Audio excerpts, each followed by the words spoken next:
Je vous le disais en titre, la télévision du Burkina vous propose un nouveau rendez-vous en route pour Dori, un programme qui vous fait vivre l'ambiance de la fête, mais surtout rend visible les réalités des régions traversées avant d'arriver à Dori pour la fête nationale. C'est Marguerite Douagneau qui se fait le plaisir de vous introduire dans cet univers des régions situées avant le Sahel du Burkina. On prend le départ avec elle dans ce premier numéro.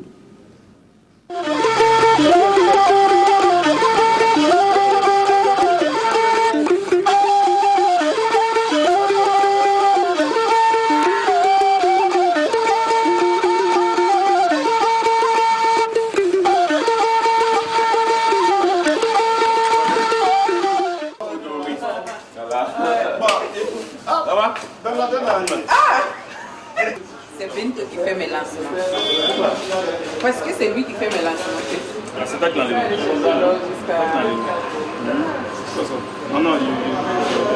La route est longue, donc il faut bien nettoyer les appareils avant de partir. Amen. De belles images. Le 11 décembre, c'est dans une semaine. La télévision nationale se déploie à Dori pour vous faire vivre l'événement. Tout comme notre équipe qui s'affaire pour ce rendez-vous, des quatre coins du Burkina, l'on se prépare à rallier la capitale du Sahel pour la célébration de la fête nationale. Et la route qui conduit à la capitale du Sahel est riche en diversité.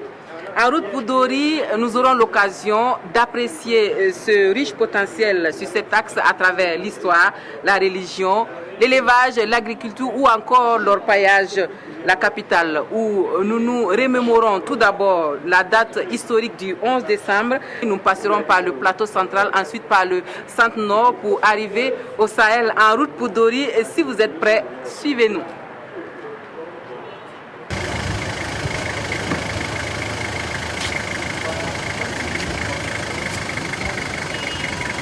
Ok.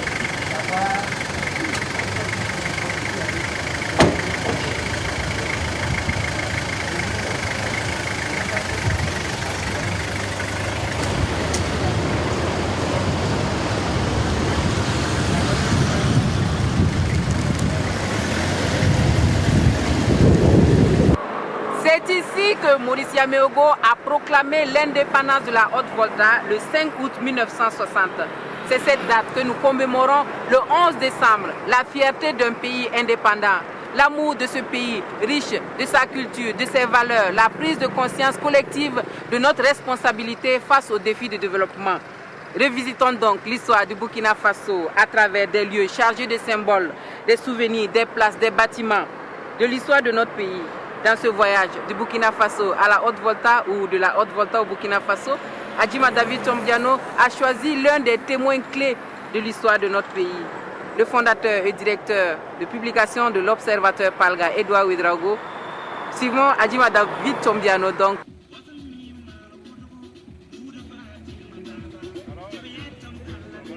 Edouard Ouedraogo a vu Ouagadougou grandir, passant des maisons en banco aux édifices modernes actuels. Chaque rue évoque des souvenirs, des événements, mais surtout un pan d'histoire de ce pays souvent insoupçonné.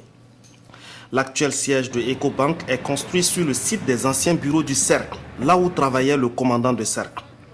C'était le cercle de Ouagadougou.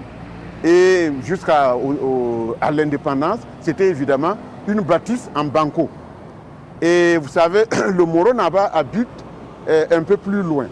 Et tous les vendredis, au temps colonial, le Moronaba, accompagné de tous ses ministres, venait dire bonjour au commandant de cercle. Autant dire qu'il venait faire allégeance. Et quand il s'en retournait à son palais, il s'arrêtait à mi-chemin, quelque part, là où se trouve actuellement la station Total, sur l'avenue Bassawarga, pour se reposer. C'est pour ça que ce lieu-là s'est appelé Rimvousé. Le marché central Rodouoko était à côté. L'actuelle place de la Nation qui a été appelée ensuite place d'Armes, place de la Révolution, et aujourd'hui place de la Nation. C'était le premier marché, le premier Rodouoko de Ouagadougou. Beaucoup de choses ont changé dans la physionomie de la capitale. La présidence s'est déplacée à Kossiam, laissant la place au premier ministère. L'ancien palais de la présidence serait destiné au Sénat. C'est de là que le président Maurice Yameugou a proclamé l'indépendance de la Haute-Volta, actuelle Burkina Faso. Et M. Edouard Ouédraogo était présent ce jour-là. C'est du balcon du palais de la présidence que l'indépendance a été proclamée dans la nuit du 5 août. Nous avions le sentiment que quelque chose changeait dans la mesure où déjà nous avions les attributs de la souveraineté. On avait un drapeau, on avait un hymne, on avait une devise et nos aînés, c'est-à-dire nos grands frères qui étaient des fonctionnaires coloniaux, nous ont appris à prendre conscience de ce que nous étions devenus vraiment nous-mêmes. Parce que ces gens-là, quand ils étaient dans les bars ou dans les lieux publics, et qu'à la fin des émissions de Radio Haute-Volta retentissait l'hymne national, tous se mettaient debout. Donc petit à petit, nous nous sommes dit, ah, il y a quelque chose vraiment qui se passe. Autre grande place de Ouagadougou, la Maison du Peuple. Lieu par excellence des congrès, d'assemblées générales, la grande scène qui continue d'accueillir des célébrités du moment et de grandes rencontres politiques. Une très belle réalisation. D'ailleurs, quand vous regardez encore aujourd'hui, il fallait le faire. Il faut en tout cas rendre hommage à Maurice Yameugou parce que, comme j'aime à le dire, c'est quelqu'un il aimait le beau. Et il est, en tout cas, de ce point de vue-là, il avait du panache, il avait bien vu. Même si, évidemment, ça s'appelait la maison du parti. Et je me rappelle qu'en 1968, Rochero, qui vient de décéder, est venu se produire à la Maison du Peuple ici, grâce à l'entregent d'un jeune de notre promotion, mais qui hélas n'est plus là, qui s'appelait Balima Draman. Mais avant l'érection de ce palais de la culture et des congrès, ce site abritait la maternité de Ouagadougou. C'est ici que notre grand témoin a vu le jour. Toute cette zone-là, c'était l'hôpital de Ouagadougou, qu'on appelait l'ambulance de Ouagadougou. Et si mes souvenirs sont exacts, la Maison du Peuple a été bâtie sur les ruines de l'ancienne maternité, qui était totalement en banco. C'était, vu par mes yeux d'adolescents ou d'enfants, c'était en tout cas une bâtisse imposante, mais elle était en banco. Et prémonitoirement, moi je suis né là, le 12 octobre 1941. Je peux dire que je suis sur les lieux même de ma naissance. En face de la Maison du Peuple se dressait le siège social de l'ancêtre actuel de la Sonabel, ancienne Voltelec. Le tout premier site qui a géré l'eau et l'électricité à Ouagadougou était là et s'appelait Énergie AOF, sous une forme assez caractéristique que beaucoup de gens ont connue, qui s'appelait Énergie AOF. La place de la Nation a retrouvé son premier nom après avoir changé plusieurs fois de dénomination au gré des vicissitudes de l'histoire politique du Burkina. Elle a été rebaptisée Place de la Révolution, place du 3 janvier, qui rappelle le jour de la chute de Maurice Yameugou sous la pression du mouvement des travailleurs. Là encore, notre témoin était présent lorsque le peuple a appelé l'armée au pouvoir. En 1966, j'étais jeune étudiant de l'université de Ouagadougou. Nous sommes en toute innocence. Est-ce qu'on savait exactement ce qui se passait? Toujours est-il que nous étions nous aussi mobilisés. On était à la place de la nation. On est parti de là et puis on est remonté vers la présidence. On est allé jusqu'à la radio. On a contourné. Et puis après, vers 16h, on est revenu ici. Quand la Musana est venue dire aux syndicalistes que le président était d'accord pour laisser tomber l'abattement de 20%, mais qu'en ce qui concerne les allocations familiales, il ne pouvait pas revenir en arrière. De toute façon, les gens étaient déjà chauffés à blanc. Ils ont dit non, même s'il laisse tout tomber, on ne veut pas, on n'en veut plus, on veut sa démission. Et j'étais là aussi à cette époque-là. Le général Sangoulé Lamizana, en prenant les rênes du pouvoir, n'a pas quitté sa résidence de chef d'état-major de l'armée voltaïque.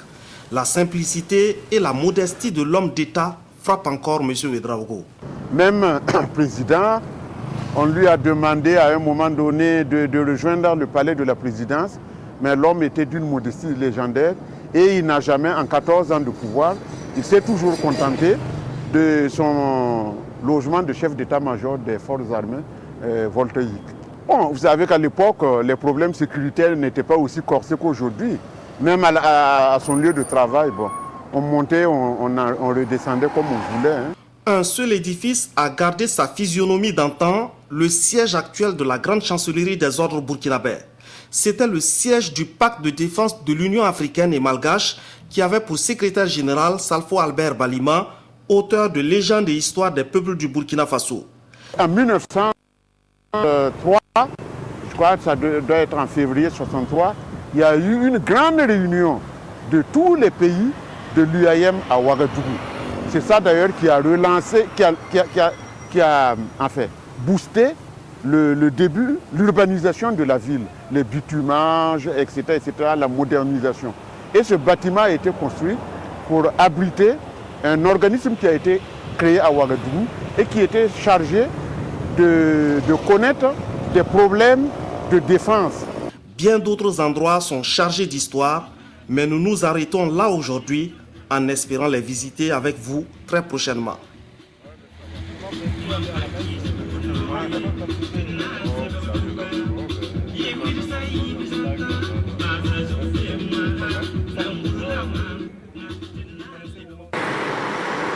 Canon de 65 mm de montagne numéro 923 ABS 1918. Ce sont donc ces canons que nos vaillants combattants ont utilisés lors de la guerre de 1914 à 1918. L'histoire du Burkina Faso reste liée à celle de la colonisation, donc à la France, puissance colonisatrice. Les troupes africaines sont celles-là qui ont aidé la France à la libération. Et aux indépendances, les Africains ont regagné leur pays avec le statut d'anciens combattants. Et lors des fêtes de l'indépendance, ils aiment à se rappeler ce passé de combattants et à servir la nation. Voici donc le sergent-chef Zongo, sergent-chef dans l'armée française, puis capitaine CRS à sa reconversion, qui nous relate ici cette vie d'ancien combattant, aussi loin qu'ils se souviennent. C'est avec Oswald Gaëtan Segueda. Joseph R. Zongo, classe 57. Il est un des derniers libérés de l'armée coloniale française en décembre 1964. La guerre d'Algérie, il l'a connue et des souvenirs demeurent en lui. Dans le bloc militaire, on a été attaqué une nuit.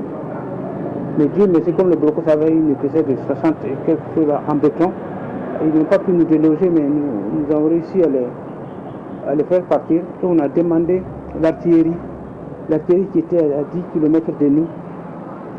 Et ils ont envoyé les obus là dans les 4 coins. Et le matin, quand on est parti, on a ramassé quelques-uns quand même. On a eu l'armement, on a eu des cadavres. Et puis, là, c'était vraiment chaud. C'était d'ailleurs la première fois que je voyais un cadavre. À la proclamation de l'indépendance, le 5 août 1960, le sergent-chef Zongo était absent du pays, mais il a jubilé tout autant que les voltaïques présents sur place. J'étais à Marnia et c'était le général Foucault qui commandait la 12e division et puis le capitaine Diallo Bokar du Mali qui était mon commandant de compagnie. Même eux, ils se sont associés à nous pour fêter l'indépendance là. 9 mois après l'armée française, il intègre la compagnie républicaine de sécurité, CRS. Commence ainsi une vie d'ancien combattant, avec quelques regrets au passage. Ce que nous regrettons un peu, on voudrait que l'armée, que la France là, s'occupe sérieusement de nous. On a combattu pour lui.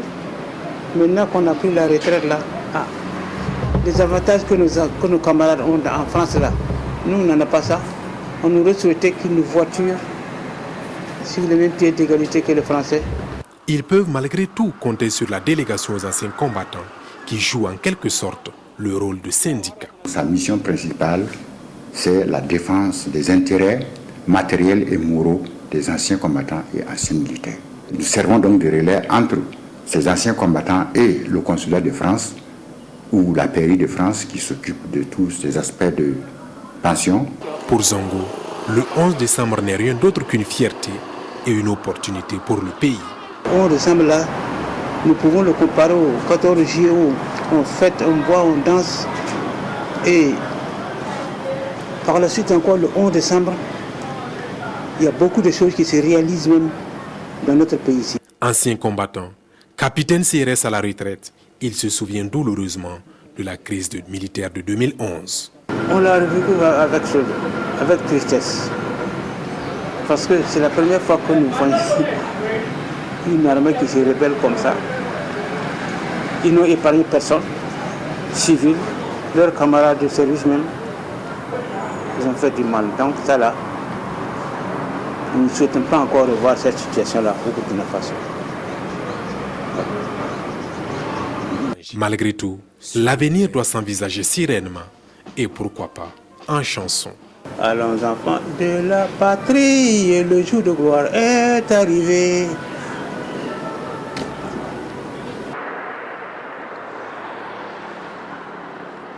En route pour Dori, on s'arrête là pour aujourd'hui. Mais la route qui va jusqu'à Dori est très longue et nous aurons de belles choses à voir encore. Restez avec nous pour de nouvelles aventures demain en route pour Dori.